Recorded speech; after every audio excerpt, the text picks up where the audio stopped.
Hi, I'm Annie. I'm a certified professional coach, and my contact information is in the description. Avoiding difficult things is exhausting. Avoiding things is way more exhausting than just doing the thing. So I'm pretty good at not falling into this trap because in general, if I notice that I'm avoiding something, that is a cue that it's time to just do the thing. Because I've just noticed the pattern that avoiding things is a waste of energy. If I notice myself getting into that space where I'm avoiding a difficult thing, I just know from experience that I'll feel so much better and have so much more energy if I just go ahead and do the thing that I'm avoiding. It's almost always easier and less painful than I'm building it up to be in my mind. I was reminded of this yesterday when I heard something in the book Limitless by Jim Quick. I highly recommend this book for anyone who is working with overcoming limiting beliefs so that you can achieve the goals that you want to achieve. And I will put a link to that book in the description. Anyway, he said something like, success lies in the thing that you're avoiding. And I did some Googling. I couldn't really tell who was the first person to say that. It's just one of those memes that floats around the internet, but it is true.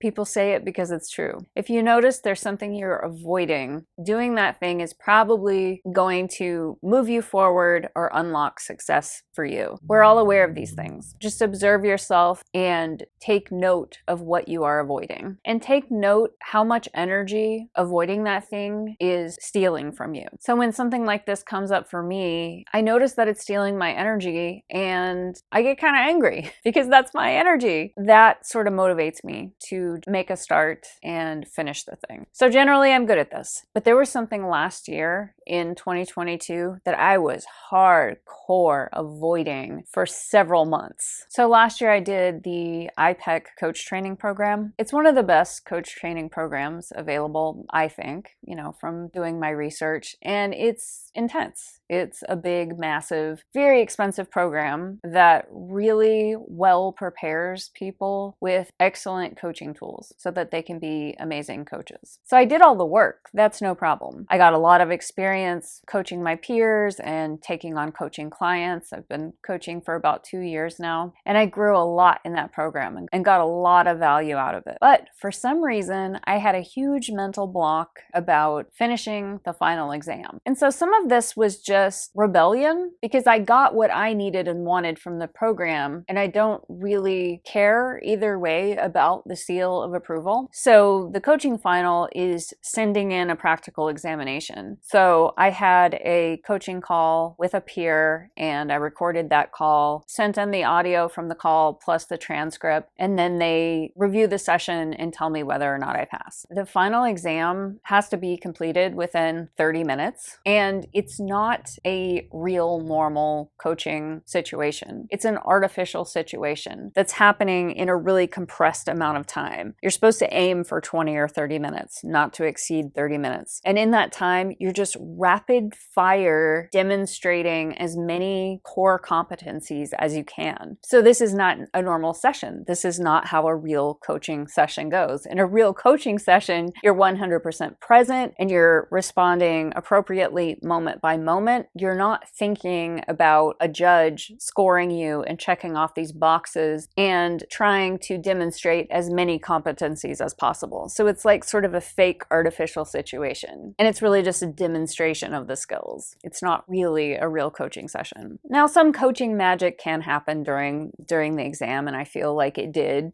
for me in the exam that I did and the client that I was working with, and that's cool, but it still just isn't real. So that was my block about it. Number one, the badge doesn't really matter to me because I know that I have good coaching skills and that I'm also still developing, and I will continue to improve over the years with each session that I have. So I already feel really good about my competency. The seal of approval is just like a badge that you get based on this 30-minute conversation. The judges can't really look at your whole presence as a coach in everything that you do in every moment, in every conversation. I don't know. Maybe I'm just rebellious or like have an authority problem, but I'm not really into diplomas and degrees and stuff. I'm more into constantly learning and assimilating the information and judging my own self on how well I'm doing, how much I'm learning, how much I am embodying the things that I'm learning. And also, when I take on coaching clients, not a single client ever has asked me what my qualifications are. It just doesn't come up. People see me on videos here, or they know me from Facebook, or they see me on TikTok or Instagram. They like my vibe. They like the message. They feel like they want to do an hour-long session with me to figure out if it's a good match, if we can set a goal and accomplish something together. If we do that free call and they really feel like they want to work with me, then that's when they buy a package. It has nothing to do with my certification. It has nothing to do with a certification I would hang on my wall or any kind of credential.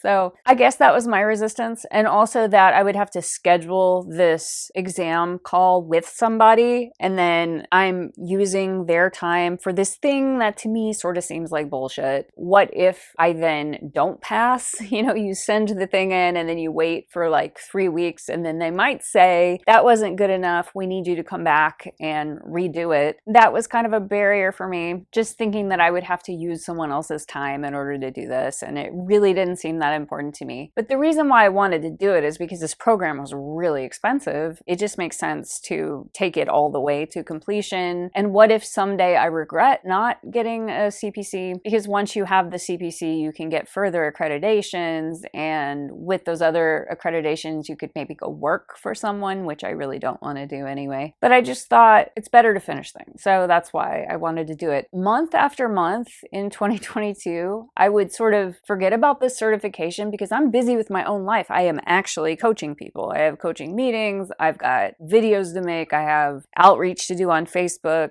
messenger conversations all day long with potential clients. So I kept forgetting about this little detail. And then I would wake up in the middle of the night and just have this kind of horror that I still have not completed that exam. And I kept just kicking the can down the road and like getting closer and closer to the deadline, because you have to send in the test within a year after completing all the work. And I came so close to the deadline. And this is not like me at all. I finish things early. I don't wait until the very last minute. That just causes like more anxiety. I turned this in like days before it was due. It was due like January 11th. And I think I turned it in on the 2nd. And so if they had sent it back to me and asked me to do it again, I think they would have let me do it again. But still, it's just not like me. It does not fit my character to put something off to the very last minute, because like I said, in general, if I notice I'm avoiding something, that's my cue to just go ahead and do it. This one I really avoided. So I recorded it on January 2nd, and when it was over, I felt really good about it, and I was pretty sure that it would pass. And then the peer coach who I was doing the exam with, she also thought that it would pass. And then I kind of forgot about it, honestly. I just checked it off my list of things to do. It's done. I did my best. Nothing else I can do about it. And then totally forgot about it because I am busy having powerful conversations with people all day long and having coaching meetings on Zoom. And so this is just not in the front of my mind. Well, this morning after I did my journaling, checked my email for the day, and there it was. I passed.